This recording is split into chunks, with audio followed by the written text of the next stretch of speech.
안녕하십니까. 오늘은 32번째 시간으로 탑과 음양오행에 대한 얘기를 나눠보도록 하겠습니다. 탑은 흔히 부처님의 영혼이 머무르고 있으며 불교 신앙의 대상이기도 하죠. 그 탑에 얽힌 내용과 그 속에 담고 있는 음양오행 사상을 하나씩 살펴보는 그런 시간을 가져보도록 하겠습니다.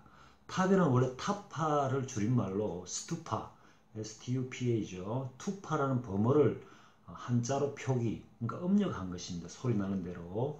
그 내용은 신골, 그러니까 몸신자에다가 뼈골자를 쓰죠. 신골을 봉안해 흙이나 돌로 높이 쌓아올린 분묘라는 의미를 가지고 있는데요. 이것은 무덤, 묘, 영지가 돼 불교가 등장하기 오래전부터 인도사에서 전통적으로 내려오던 분묘 형식이라고 보면 되겠습니다. 석가모니가 입적하였을 때 답이, 즉 화장이죠.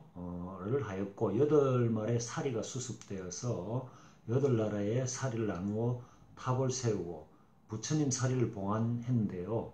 이것을 근본 8탑이라고 합니다. 이후 탑은 어떤 일반적인 무덤이나 건축물이 아니라 부처의 진신사리와 경전이 모셔진 성스러운 공간이 되어진 것이죠.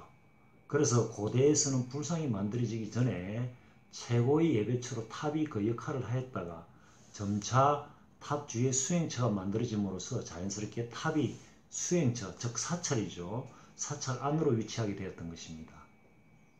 처음에 인도에서 시작되었던 탑은 중국, 한국, 일본 등에 전래되면서 각 나라의 특색에 맞게 양식과 재료가 다른 다양한 탑들이 세워졌다고 보면 되겠습니다.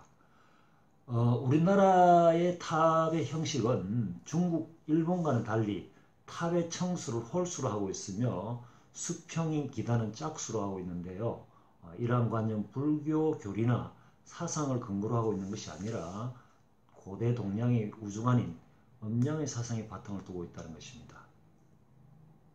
우리나라 탑청을 보면 수직으로 양수인 3, 5, 7, 13층 등 홀수로 만들어져 있으며 탑을 받치고 있는 기단은 평면으로 엄수인 사각 아니면 팔각의 짝수로 되어져 있다는 것입니다.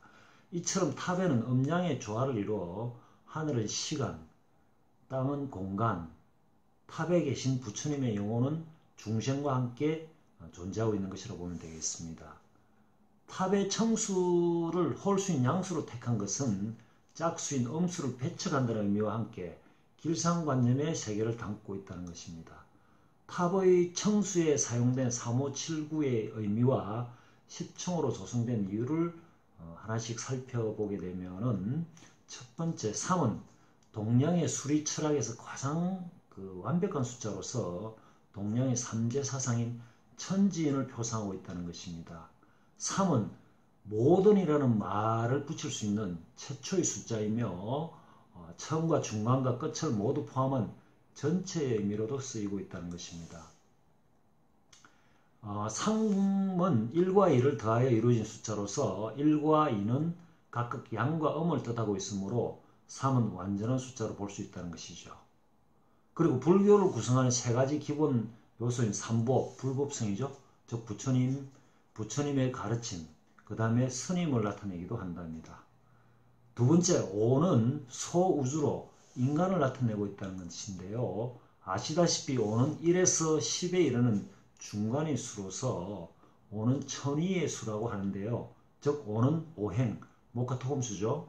목은 동, 화는 남, 토는 중앙, 금은 서, 수는 북을 의미하고 있으며 사방과 중심을 나타내는 것으로 원과 같이 전체를 의미하고 있다는 것입니다.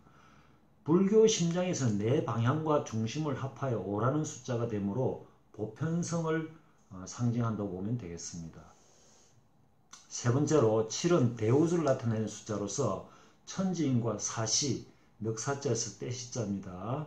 사시를 상징하고 있다는 것입니다. 다른 의미는 북두칠성 칠료, 즉 해, 달, 화성, 수성, 목성, 금성, 토성을 나타내는 것으로 불교에서 7은 상승의 수로서 지고천으로 올라가 중심에 도달하는 것을 의미하기도 합니다. 부처의 칠각은 시공을 초월하는 칠천, 야마천, 도솔천, 사천왕천, 낙변화천, 타화자재천, 범중천, 대범천을 넘어가는 것을 상징하고 있다는 것입니다. 네 번째, 9는 강력한 숫자인 3의 거듭제곱, 3 곱하기 3이죠. 이거 불의 숫자로 본다는 것입니다. 양이 완성된 숫자로 성취, 달성, 처음과 끝 전체를 의미하며 지상낙원을 나타내고 가장 높거나 가장 많다는 의미를 가지고 있다는 것입니다. 9는 길상적 상징 부호로 사용되기도 하는데요. 불교에서 9는 지고의 영적인 힘을 상징하며 구천의 의미가 있다는 것입니다. 구천은 지구를 중심으로 회전하고 있다고 여기는 9개의 천체로서 일천, 날일자죠. 해죠. 그죠? 월천, 화성천, 수성천, 목성천, 금성천, 토성천, 항성천, 종동천을 말하는 것이라고 보면 되겠습니다. 다섯 번째로 10은 음수의 완성된 숫자로서 모든 수를 포함하고 있다는 것입니다. 모든 사물과 모든 가능성을 상징하는 거죠. 홀수층으로 만들어진 일반적인 탑의 관례와는 달리 10이라는 짝수로 된 특별한 경우로 볼 수 있는데요. 하지만 이러한 탑도 평면이 아자형이 있죠. 그죠? 아자형을 이루고 있는 아래 부분의 세개층과 일반형 석탑과 같은 방형으로 된 윗부분이 7개 층으로 구성되어 3과 7의 수를 바탕으로 한 홀수로 만들어진 탑으로 볼 수 있다는 것입니다. 하늘에 맞닿은 탑은 천수, 하늘 천자죠. 천수로 양수인 홀수로 만들어지고 땅과 맞닿은 기단은 지수, 땅지자죠. 지수로 음수인 짝수로 만들어 음과 양이 완전한 조화로 이루고 있다는 것입니다. 즉 탑 속에 부처님은 시방 3세 중생과 더불어 천지인 합의를 이루고 있다는 것입니다. 네, 오늘은 탑과 음양 오행에 대한 얘기를 살펴보았습니다. 여러분들 유익한 시간이 되셨나요? 유익했다면 많은 후원 부탁드리겠습니다. 감사합니다.